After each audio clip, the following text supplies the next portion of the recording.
Una entrevista con Rubén David, la estuve Em, escuchando.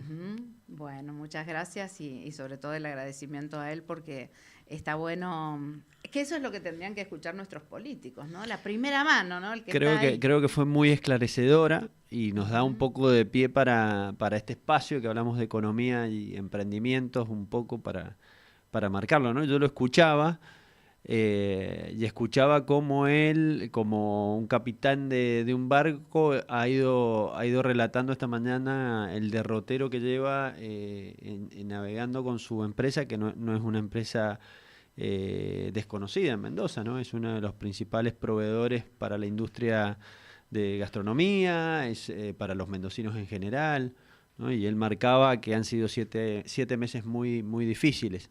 Hoy la pregunta es, ¿tocamos fondo o no tocamos fondo? Por Creo eso dice, hay que, que empezar a subir.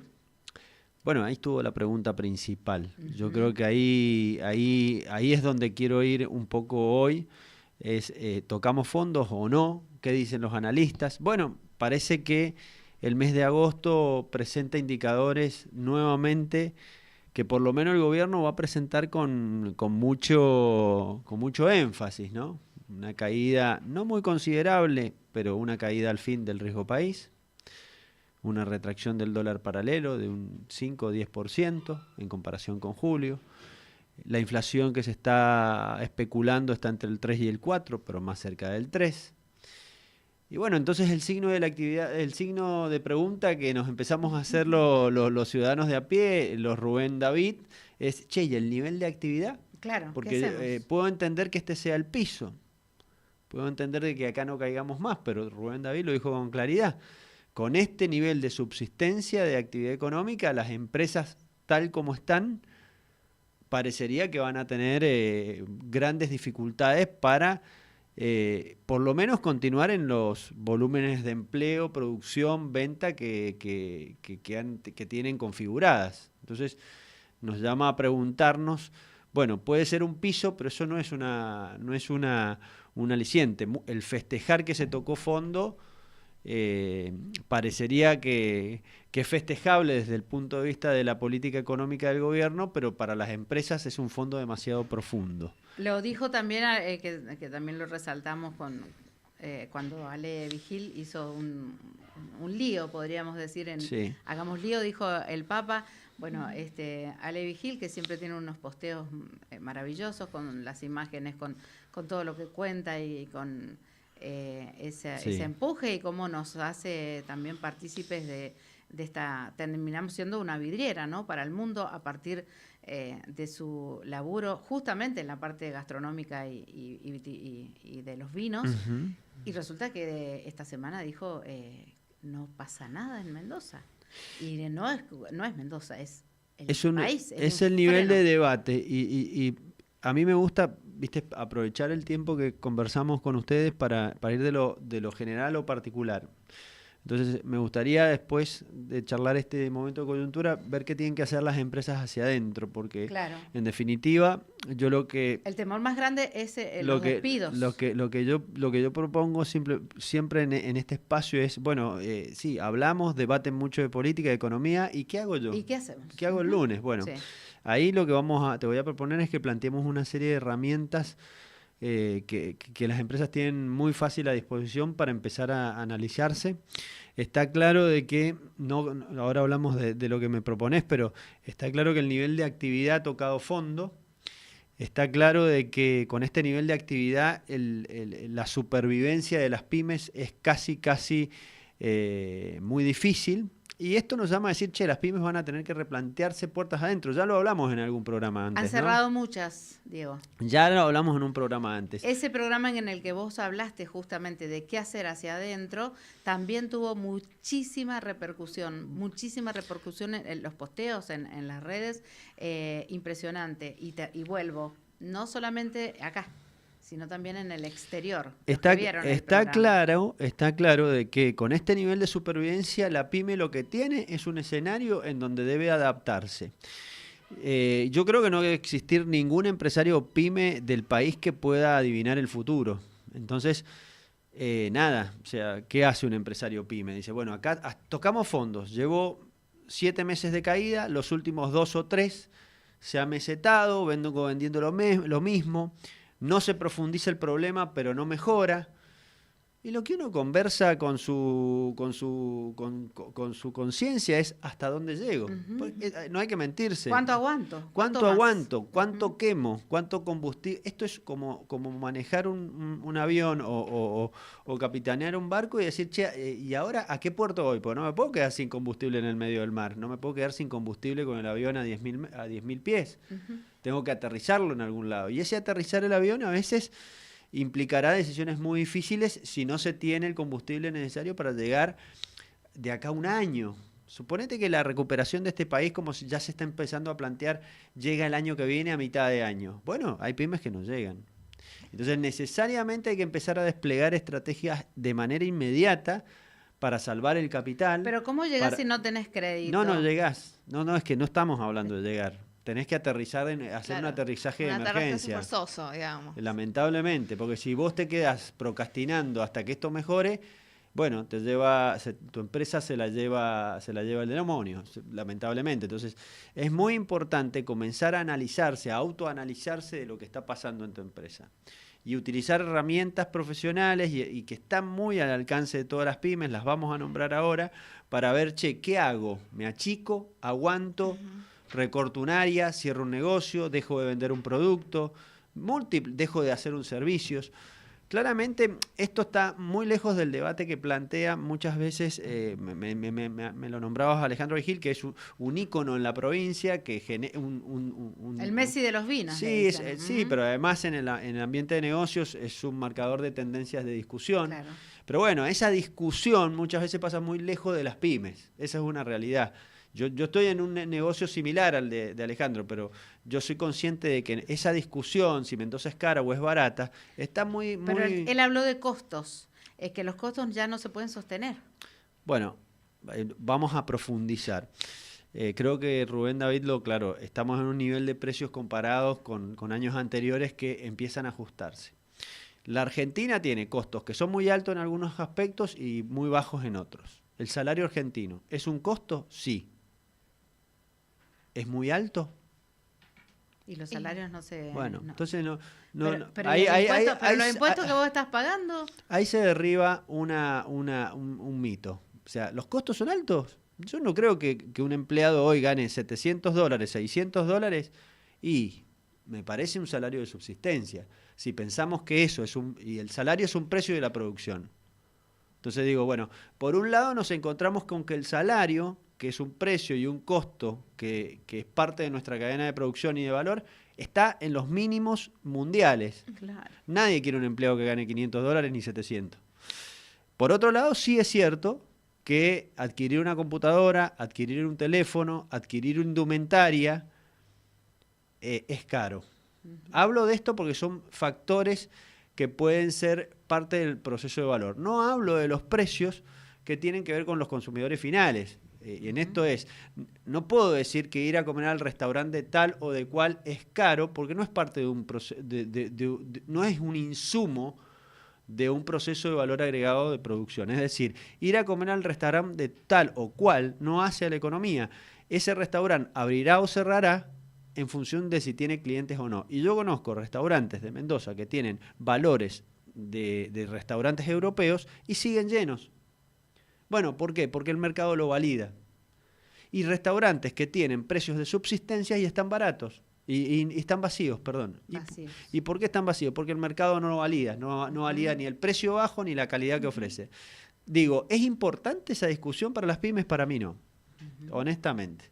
No es importante porque acá lo importante, en definitiva, de esto es, che, ¿el salario es caro o barato? Es barato. ¿La energía es cara o barata? Y bueno, ahí hay una discusión. Hemos venido pagando una energía muy barata, ahora se está corrigiendo, estamos llegando a valores internacionales. Ahí hay una discusión política. ¿La Argentina tiene que pagar precio internacional por la energía eléctrica y el gas? Hubiera sido una muy buena pregunta para Rubén David.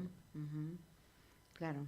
Porque hay muchas personas que consideran que como somos productores de energía y gas y petróleo, la Argentina debería tener precios preferenciales. que es un poco lo que plantearon los gobiernos anteriores, y este gobierno te está diciendo, no, vamos a pagar el precio internacional del combustible. Bueno, es una discusión de filosofía política, por eso no me quiero meter ahí, porque no le vamos a hacer... A propósito, mañana aumenta el combustible y va a rondar un 4%, ¿eh? Sí, todo se va a seguir corrigiendo, porque está todo dolarizado. Sí.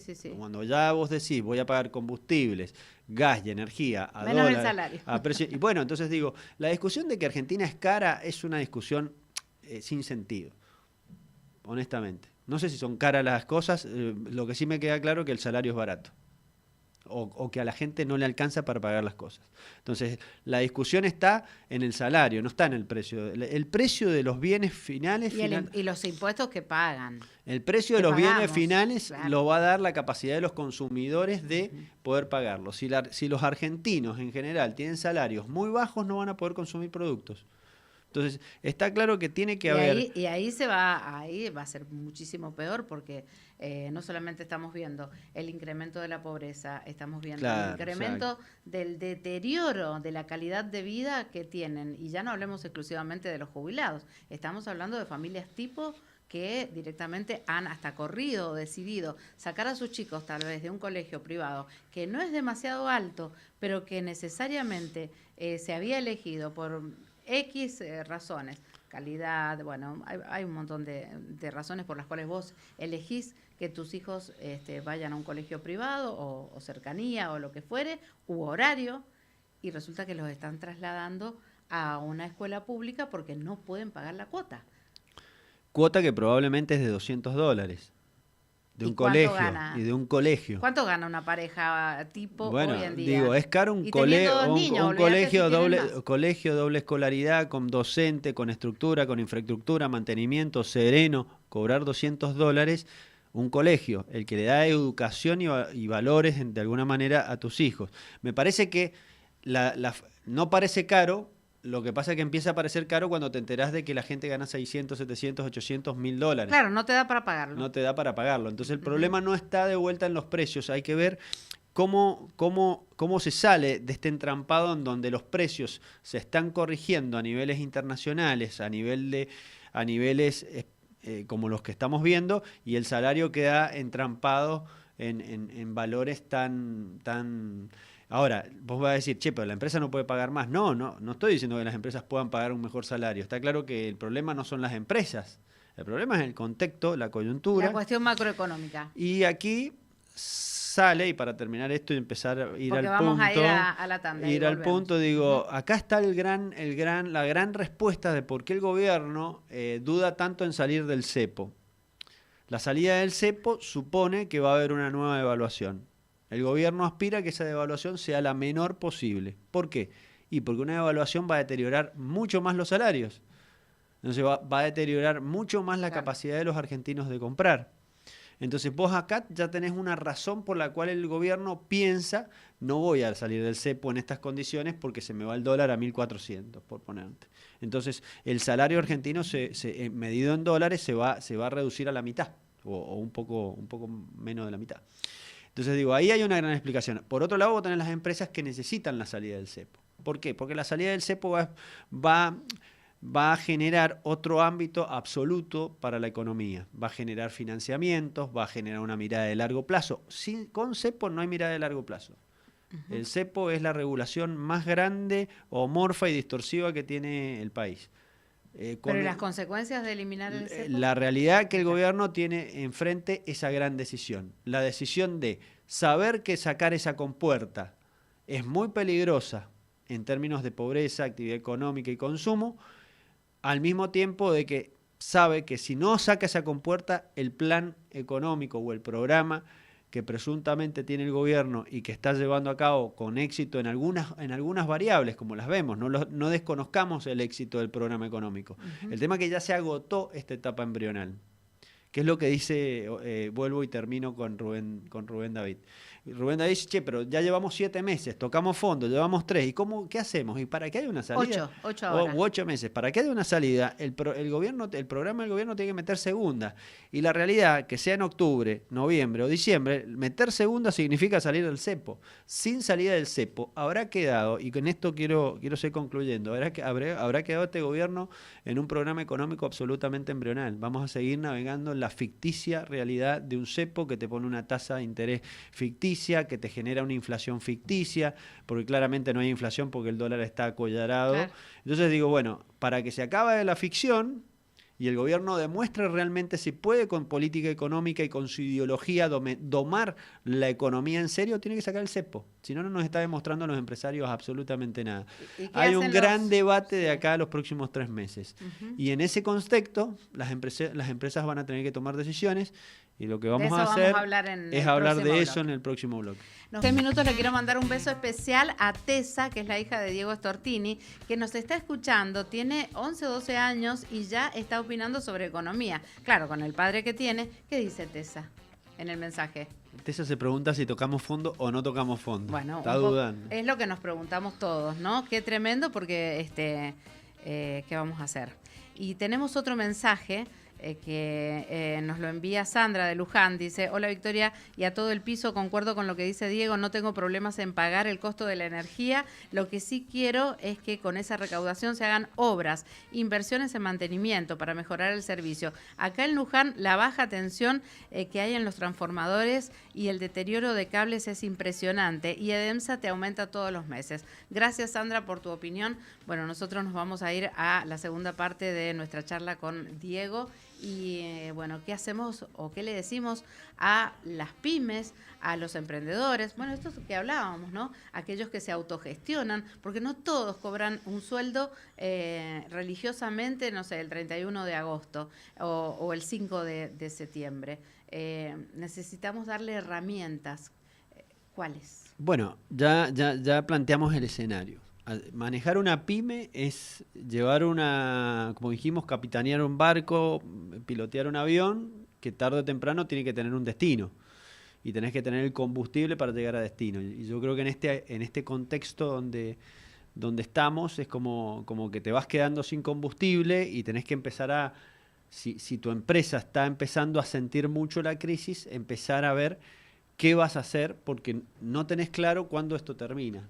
Volvemos a repetirlo. Es probable que vengamos de 8 meses muy difíciles. Es probable que notemos que los últimos 2 o 3 se ha mesetado, no se han empeorado las cosas, pero uno se pregunta, ¿y hasta cuándo llego? Porque uno puede sobrevivir, llevar este tormento.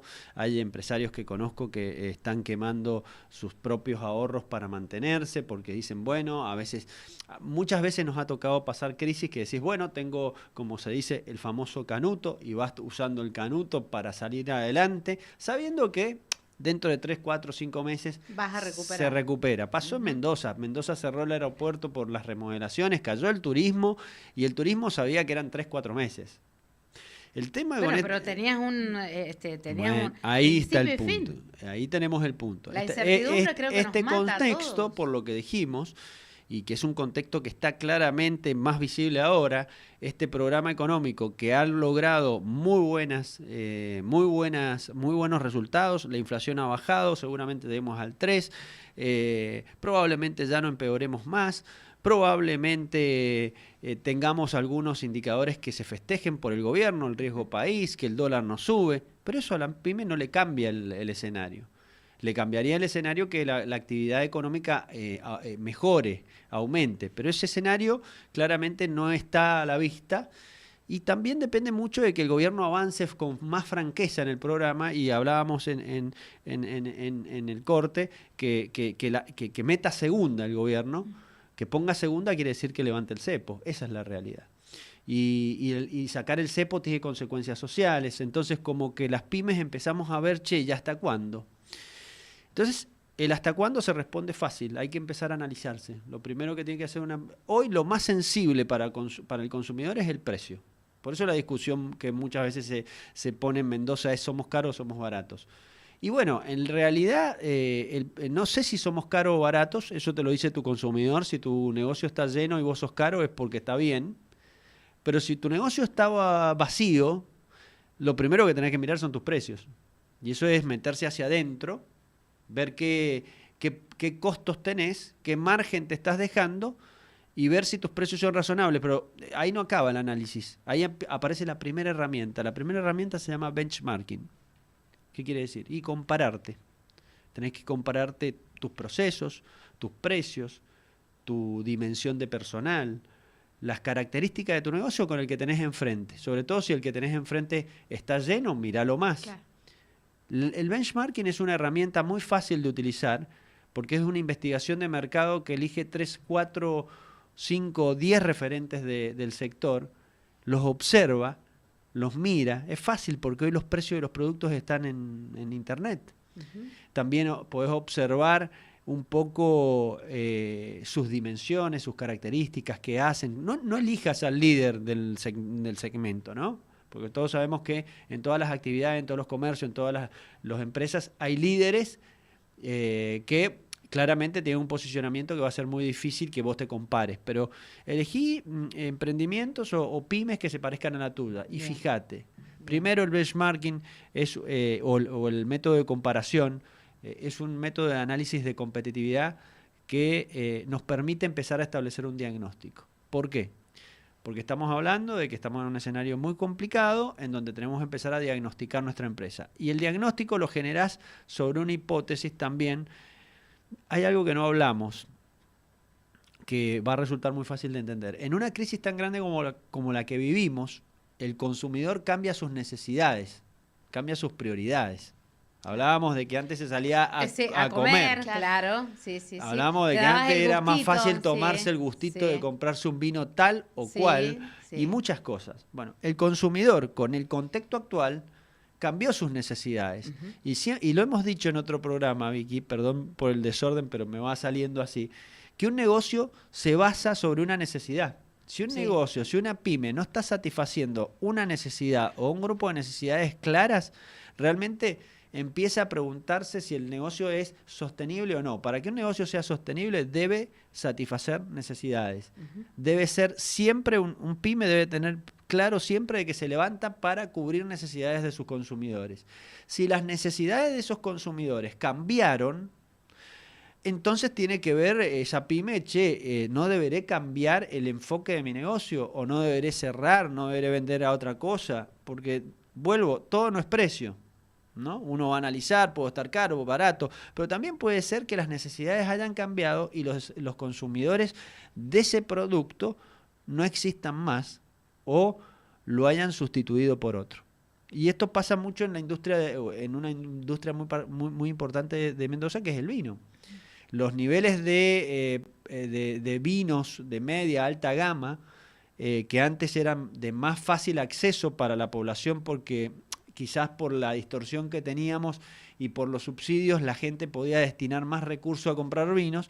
Bueno, hay muchos de esos vinos que han quedado fuera de precio para el consumidor promedio. ¿Ha habido una caída grande en el consumo? En el consumo de mercado interno, sí, que es el mayor consumidor de vinos argentinos, hay que decirlo. Entonces la industria está atravesando una crisis. Ahora, vemos que muchas bodegas empiezan a hacer más énfasis en productos de inicio de gama, de vinos más baratos, las que pueden, ¿no? No todos pueden, ¿no? Claro. Estamos hablando de industria. Entonces, ya hay una estrategia de decir, empiezo a mirar los precios de la competencia y empiezo a competir cuerpo a cuerpo a nivel precio. Ahora, las empresas hacia adentro también se achican, algunas sostienen, como nos decía Rubén, estoy tratando de sostener desde la industria, ¿no? En el caso de la panadería, de sostener el personal, sostener, pero no poder. ¿Necesariamente el achique tiene que venir por el recorte de personal? Bueno, tomar una decisión, entonces la primera decisión es cómo nos adaptamos. Benchmarking, quizás también vale la pena entrevistarse con colegas, a ellos siempre hablo. La agremiación entre colegas que parece que están compitiendo a veces es buena. Es buena, claro. Sí, hay buena relación. Es buena porque en la entrevista también es un instrumento para saber qué está pasando diagnosticándote en tu empresa. Requiere mucha apertura, ¿no? Porque requiere sentarse a abrir y conversar con pares y no hablar hablar sin tapujos de los problemas que uno puede tener en su propia empresa. Claramente, para tomar una decisión tan drástica como puede ser recortar personal, cerrar una sucursal, etcétera, ya se requiere desplegar. Uno no puede tomar esas decisiones a tontas y locas, como se dice. Tiene que primero haber un proceso de autoanálisis y análisis. El FODA, que es una de las herramientas más conocidas que evalúa nuestras fortalezas, las oportunidades que tenemos por delante, las debilidades de nuestra empresa y la amenaza que tenemos en el actual contexto, es una de las herramientas más básicas, más conocidas, más populares, que las pymes deben abrazar antes de empezar un proceso decisorio. Deben primero ver cuáles son sus fortalezas. ¿Cuáles son las fortalezas? ¿Cuáles son los aspectos internos de la organización que nos resaltan ante la competencia, ¿no? ¿Por qué nuestra empresa tiene una ventaja competitiva enfrente de la competencia? Eso es una fortaleza. Lo primero que hay que ver si en este contexto actual la fortaleza sigue siendo una fortaleza o desapareció. En este contexto, como cambió todo, cambió el consumo, cambió el salario, cambiaron las necesidades, lo que antes era un producto que de todos los días pasó a ser un producto suntuario, lo estamos hablando, las escuelas, los vinos. Bueno, puede ser que la fortaleza que mi empresa tenía en el año pasado, este año ya no sea una fortaleza. Las debilidades también, hablamos de los aspectos internos que nos hacen débiles y que requieren mejoras. Con respecto a este tema hay un tema muy importante. La economía que vivíamos hasta el año pasado nos permitía ocultar las debilidades. Vivíamos una economía subsidiada. Vamos a dar el ejemplo más obvio y absurdo y obsceno. El previaje. Te pagaban la mitad de tu viaje a donde vos quieras. Claramente el turismo se benefició de una economía hipersubsidiada. Te subsidiaban el combustible, te subsidiaban el gas, te subsidiaban la luz y te subsidiaban la mitad de tu viaje a donde quieras ir. Claramente el sector de turismo se benefició de esos anabólicos. Entonces creció, aun cuando empresas del sector tenían muchas debilidades. Bueno, las resuelvo para después. Bueno, el FODA no solo te va a analizar tus fortalezas como empresa, sino también tu debilidad. Quizás llegó la hora de resolver esa debilidad. Y ya empezamos. Bueno, vemos, ¿seguimos teniendo la fortaleza, eso que nos hacía distinto o no? Porque cambió el contexto. Bueno, revisar todo. Claro, ahí nos respondemos a la primera pregunta. La segunda pregunta, esa debilidad que tenía, ¿la resolví o no la resolví? Si no la resolví antes, ¿no llegó el momento de resolverla? Porque si no respondemos las fortalezas y las debilidades, no podemos empezar a analizar las oportunidades que podemos tener. Las perdés. Porque ya las oportunidades son aquellas cosas que no dependen de nosotros. Son los factores externos de la empresa que se podrían aprovechar en un contexto así para crecer. Por ejemplo, la exportación. Para aquellos que no estaban exportando, empezar a exportar. Probablemente en el turismo hay oportunidades aún. Porque está claro que quien llegue al final de esta crisis, seguramente, yo siempre lo digo, el turismo tiene que aspirar, y estas son opiniones personales, déjame aclararlo, no son de nadie, son muy personales, pero yo creo que el turismo tiene que aspirar a que el turismo sea el del 2019 y 2018. No hay que fabular, no hay que pensar que el turismo que vivimos entre el 21 y el 23 es un turismo absolutamente provocado por los anabólicos de la economía. Entonces, es un cuerpo formado sobre la base de la droga. No va a existir más. Porque la población, te acaba de responder ese mensaje de esta contribuyente, lo que quiere la población. Yo quiero pagar la luz, pero devolvémelo con obras. O sea, la población ya entendió de que lo que viene es pagar y se va a enfocar más en la contraprestación. Entonces digo... La exigencia de que te lo devuelve el Estado... O la empresa en ese caso, o la empresa. Claro, si yo estoy pagando la luz, dame la luz. Si yo te estoy pagando el combustible a precios internacionales y sabemos que el 50% son impuestos, bueno, devolvémelo en obras. O devolveme un combustible de calidad. De calidad. Vamos a ir redondeando porque ya estamos llegando a las 11 de entonces digo, las empresas, acá hemos hablado del benchmarking, de la agremiación y la entrevista, del FODA, que implica evaluar tu fortaleza, tu debilidad, para empezar a evaluar si realmente hay una oportunidad en pasar esta crisis. nos va a empezar a indicar si es necesario o no amputar o no un brazo de nuestra empresa. Porque acá lo que está en cuestión es, bueno, puedo cerrar, puedo achicarme o puedo subsistir sabiendo que existe una buena oportunidad en subsistir. Esas decisiones de la pyme las tiene que tomar con un análisis que no son complicados de hacer. Cuesta mucho. Mira, la materia más fácil del mundo en tu carrera, en tu facultad, en la secundaria, es muy difícil el primer día porque te tenés que sentar a hacer la tarea. Es muy difícil, estás haciendo otra cosa, estás con el celular, estás jugando a fútbol. Y bueno, cuando hay que ir a estudiar y sentarse a hacer eso, uno procrastina. De hecho, se sienta y lo primero que hace es irse a preparar el mate. Vuelve con el mate y va a buscar algo al aire. Y pasa una hora, ¿no? Pero bueno, creo que las pymes tienen que entender que la procrastinación de estos temas es lo más peligroso que pueden hacer en un contexto así, en donde no sabemos, ya sabemos cuán profunda es la crisis, tocamos fondo tal vez, pero no sabemos cuán larga va a ser, cuán extenuante va a ser esta maratón. Y para pasar esta maratón tenemos que saber si hay una oportunidad para nosotros. No tendría sentido esperar que esto pase para ver si nuestra empresa va a ser sostenible o no. Hay que evaluarlo hoy.